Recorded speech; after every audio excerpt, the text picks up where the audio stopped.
Hey, welcome to another exciting video, another exciting episode of Mutia Evans Show. So happy to see you. Here we talk about me, money, and tech, if you like. Me, tech, and money. All right, in today's video, I got a question from one of my subscribers. I always leave my WhatsApp number below. So you have a question you'd like to shoot, feel free to get a WhatsApp number and shoot your question there. I like getting back to you guys. And today's question was from Anne.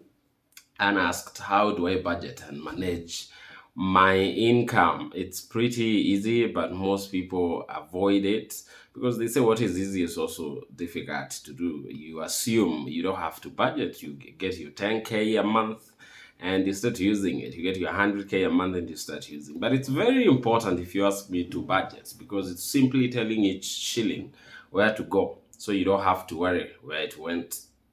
So if you don't budget, do not complain when you don't realize where your money went to. Okay, and I know it's a cliche to say this, but failing to plan is planning to fail. And when it comes to money and finances, it's even doubled. So make sure you plan how you spend your money, so you don't get surprised when that money disappears. Okay, so how do you manage and how do you budget and manage your income? You start with step number one. We have a couple of steps here. Step number one, if you're writing these, take this down. Step number one is write down your total income. So start by identifying how much you make. Start from there and do it in writing. Don't say, you know myself, I make 100K. Sometimes you think you make 100K, but you'd make less. Okay, and I'm talking about your net income. So go talk about or check on your full-time jobs, your second jobs, your side hustles, your family support, incomes, anything that comes your way every single month or on a regular basis. Note it. There are some incomes that come to you maybe in every 6 months, but still they are part of your income on a monthly basis. So make sure you consider or take account of that as well. It may be coming your way every 6 months. You may be receiving some dividends every year. It doesn't mean that income doesn't belong to each month. It does. So take account of that as well, so you don't miss out or you don't misuse that money. Okay, it's your total take-home pay after tax for both you, and if you're married, I don't know, I didn't mention if she was, you and your spouse. And if you're also, maybe you could not be married, but if you're in a position with your boyfriend, your girlfriend, where you're starting to share your finances, then it means both of your incomes. If you're living together, it means you guys share so much, and therefore you'd want to consider both the incomes. So the total take-home pay is what you need to write down, so you know what comes your way on a monthly basis. Okay, that's step number one. Step number two is list your expenses. What do you spend your money on? Okay, I'm talking about both regular and the irregular bills. There are bills you need to pay on a regular basis, maybe monthly, weekly, and then there are the irregular ones that happens every now and then. You're not sure how it comes. For example, water bill. You only billed for what you've used. Therefore, you can't really tell how much you're going to spend the following month, but it's still an expense that you need to account for.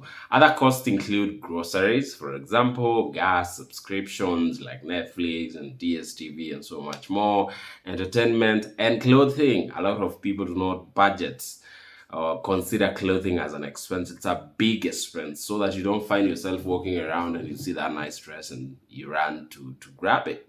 You should have it as part of your expenses and know how much the limit you can spend on clothing on a monthly basis, for example, so you don't find yourself spending money meant for other things on clothing. There's always that attempt on new shoes, ladies, on partying. If you party, it's part of your expense and you know you can live without it.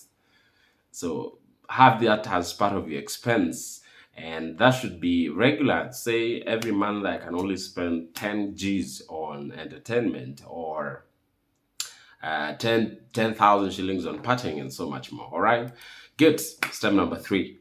Step number 2 was determining your expenses. Step number 3 is subtract expenses from your income to equal 0.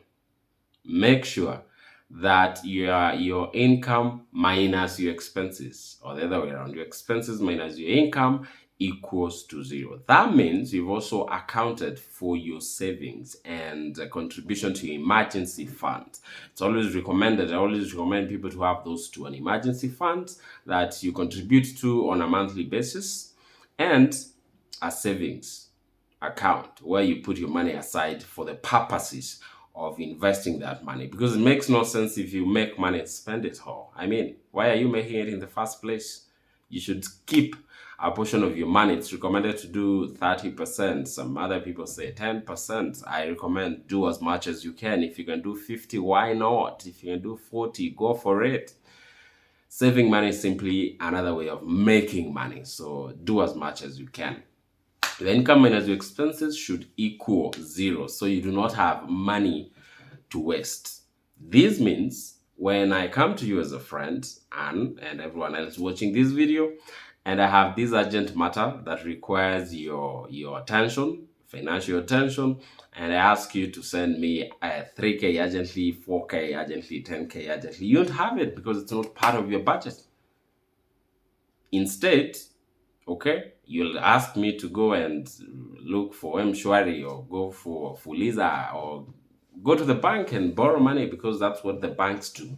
So that way, you solve a lot of issues, personal issues in most cases. You don't lose friends because giving your friends money is one of the ways of losing them. So you save yourself a lot of issues by having a budget that you're very disciplined on following, and therefore you have no extras to waste on things you didn't budget for. Step number 4 is track your spending. Don't just assume you're good at it and it will happen. Just like you track other things, you track your performance at work, you track your performance at the gym, you check how you're doing, you check your weight every now and then. Why are you doing it? Well, you know you're doing the right thing.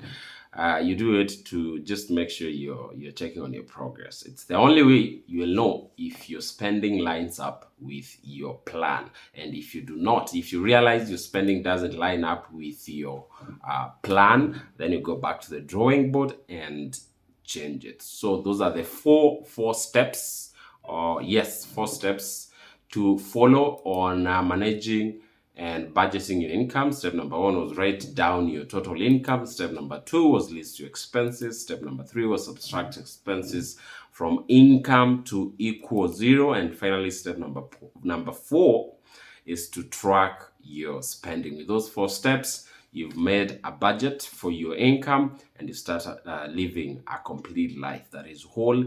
And do not forget what I said. You need to have 2 important accounts to include in your budget. 1 is the emergency fund, 2 is your savings. Some people like putting them together. I like separating them so I know what goes where. So you have those as well, so that when you have an emergency, you're not calling everyone, asking them for 3K urgently. Okay, thank you so much for watching this video. I hope to see you in the next one. If you have a question you'd like handled here about tech or money, be sure to drop your questions through WhatsApp. I leave my WhatsApp number below, and if you've not subscribed already, please do so. We have the subscribe button down here. Smash that button and you'll have yourself to thank going forward. Okay, thank you so much for watching this one. See you in the next one. For now, bye bye and God bless.